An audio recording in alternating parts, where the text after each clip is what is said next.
ఇంతకీ నాగోబా జాతర స్థల చరిత్ర ఏం చెబుతోందో చూస్తే క్రీస్తు శకం 740లో ఆదిలాబాద్ జిల్లా కేస్లాపూర్లో పడియేరు శేషసాయి అనే నాగభక్తుడుండేవాడట. ఆయన నాగదేవతను దర్శించుకునేందుకు ఓసారి నాగలోకానికి వెళ్లాడట. నాగలోక ద్వారపాలకులు శేషసాయిని అడ్డుకున్నారట. అప్పుడు నిరుత్సాహంతో వెనుదిరిగిన శేషసాయి పొరపాటున నాగలోకం ద్వారాలను తాకుతాడట. తమ తలుపులను ఓ సామాన్య మానవుడు తాకాడని తెలుసుకున్న నాగరాజు ఆగ్రహిస్తాడు. ప్రాణభయంతో భయపడ్డ శేషసాయి నాగవంశం కోసం పురోహితుడిని పరిష్కారం అడుగుతాడట. అప్పుడు ఆ పురోహితుడు 7 బిందెల్లో పెరుగు, నెయ్యి, తేనె, బెల్లం, పెసరపప్పు తదితర 7 రకాల నైవేద్యాలు సమర్పించమని ఆదేశించాడు. అంతేకాకుండా 125 గ్రామాల మీదుగా పయనిస్తూ పవిత్ర గోదావరి జలాలు తీసుకొచ్చి నాగరాజుకు అభిషేకం చేయమని చెప్పాడట పురోహితుడు. శేషసాయి భక్తి మెచ్చుకున్న నాగరాజు కేస్లాపూర్లోనే శాశ్వత నివాసం ఏర్పరచుకున్నాడట. ఈ ప్రాంతంలోనే నాగోబా జాతర నాటి నుంచి నేటి వరకు ఎంతో ఘనంగా జరుగుతూ వస్తోంది.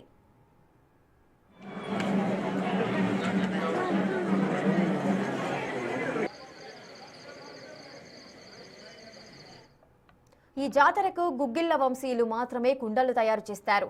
గుగ్గిళ్ల వంశీయులకు మిశ్రం వంశీయుల మధ్య తదితరాలుగా సంబంధాలు కొనసాగుతున్నాయి.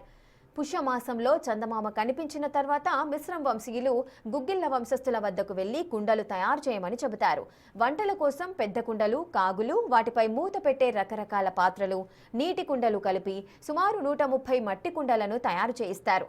వీటిలోనే గంగాజలం తీసుకొచ్చి వంట చేసి జాతరలో భక్తులకు భోజనం పెడతారు.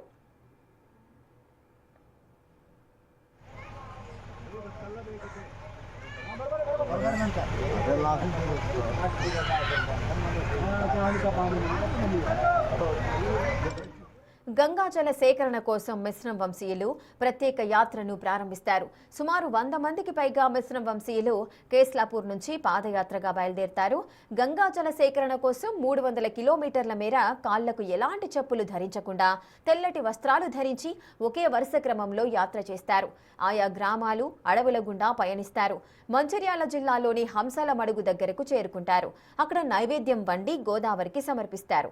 ఇక తాము వెంట తెచ్చిన పాత్రలలో గంగాజల సేకరణ చేస్తారు. అక్కడి నుంచి గంగాజలాన్ని తీసుకుని జాతర ప్రారంభమయ్యే సమయానికి తిరిగి కేస్లాపూర్ చేరుకుంటారు. ఆలయ ప్రాంగణంలో ఉన్న చెట్టుకు గంగాజలంతో ఉన్న కలశాన్ని కడతారు. సమ్మక్క సారక్క జాతరకి ఎట్లయితే నిధుల్ని కేటాయించామో అదే రకంగా ఈ జాతరకు కూడా 22 కోట్లు కేటాయిస్తామని చెప్పడం అనేది జరిగింది. భవిష్యత్తులో ఈ యొక్క జాతరని అన్ని రకాలుగా ప్రజాప్రభుత్వంలో చేస్తామని మరి భక్తులందరూ కూడా మరి పెద్ద ఎత్తున వస్తున్నారు. అదేవిధంగా 22 నాడు దర్బార్ ఉంది. ఈ దర్బార్కి ఉప ముఖ్యమంత్రి బట్టి విక్రమార్క గారు, గిరిజన శాఖ మంత్రులు లక్ష్మణ్ గారు, దేవాదాయ శాఖ మంత్రులు కొండ సురేఖ గారు, అదేవిధంగా పిఆర్ శాఖ మంత్రులు మరి ధనసరి సీతక్క గారు, జూపల్లి కృష్ణారావు గారు, అదేవిధంగా వివేక్ వెంకటస్వామి గారు, వీళ్ళందరూ కూడా వస్తామని షెడ్యూల్ని ఫిక్స్ చేయడం అనేది జరిగింది. కాబట్టి 22 నాడు దర్బార్ ఉంటుంది. ఈ దర్బార్కి కూడా పెద్ద ఎత్తున భక్తులందరూ కూడా వస్తారు. అదేవిధంగా అధికార యంత్రాంగం దాంతోపాటు మంత్రులందరూ కూడా రాబోతున్నారు. కాబట్టి మరి ఈ యొక్క దర్బార్ని ఒక పీస్ఫుల్గా మరి జరపాలని అందరినీ కోరుకుంటూ ప్రత్యేకించి ఈరోజు ఒక మహాపూజ కార్యక్రమానికి అందరూ కూడా పెద్ద ఎత్తున వచ్చినందుకు కలెక్టర్ గారికి, ఎంపీ గారికి, ఎస్పీ గారికి, పిఓ గారికి, మిగతా అధికారులందరికీ.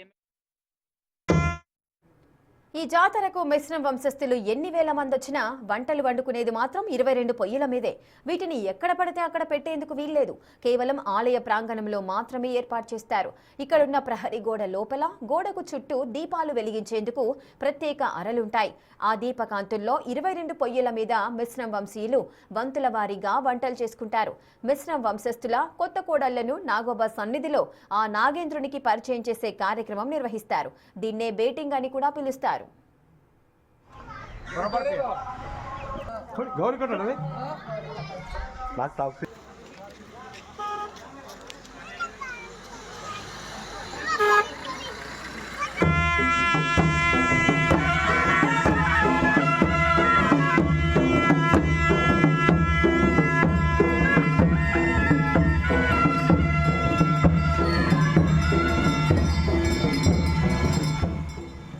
నాగోబా జాతరలో అత్యంత ముఖ్యమైనది దర్బార్ వేడుక. పూర్వకాలంలో ఈ అడవిలోకి వెళ్లేందుకు ఎలాంటి వసతి సౌకర్యాలుండేవి కావు. అప్పట్లో నాగరికులు అంటేనే ఆదివాసీలు భయపడేవారు. ప్రభుత్వ అధికారులు కూడా ఈ ప్రాంతానికి వెళ్లేవారు కాదు.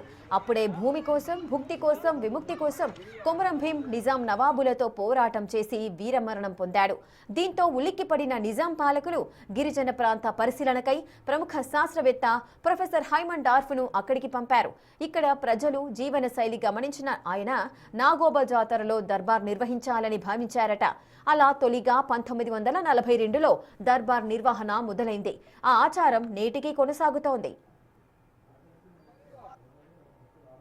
నెల నుంచి మళ్ళీ కేస్లాపూర్ నుంచి మళ్ళీ అక్కడ గోదావరికి వెళ్ళి గంగాజలం తీసుకొని మళ్ళీ అభిషేకం చేసి మళ్ళీ మన మరి చెట్టు దగ్గర ఏవైతే కార్యక్రమాలు ఉన్నాయో అవి అన్నీ చేసుకొని చాలా ప్రశాంతంగా వాతావరణంలో చాలా పవిత్రమైన ఈ జాతర మన జిల్లాలో జరుగుతూ ఉంది.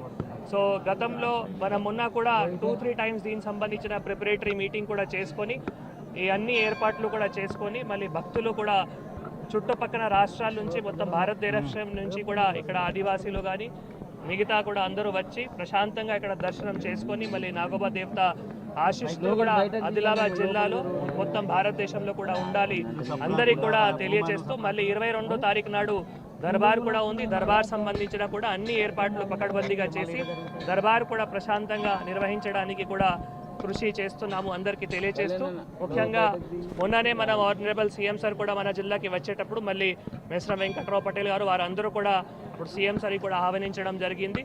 మొన్ననే మళ్ళీ 22 కోట్లు కూడా ఆనరబుల్ ఎమ్మెల్యే గారు సీఎం సార్ కూడా అక్కడ వేదికలో మళ్ళీ అనౌన్స్ చేశారు.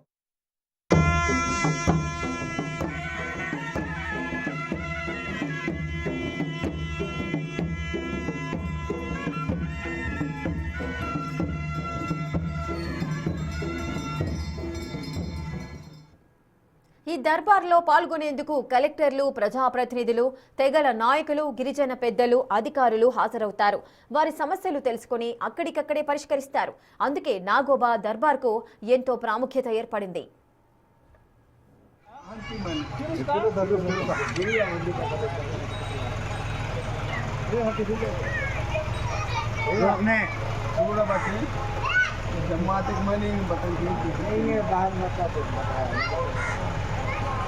बाहर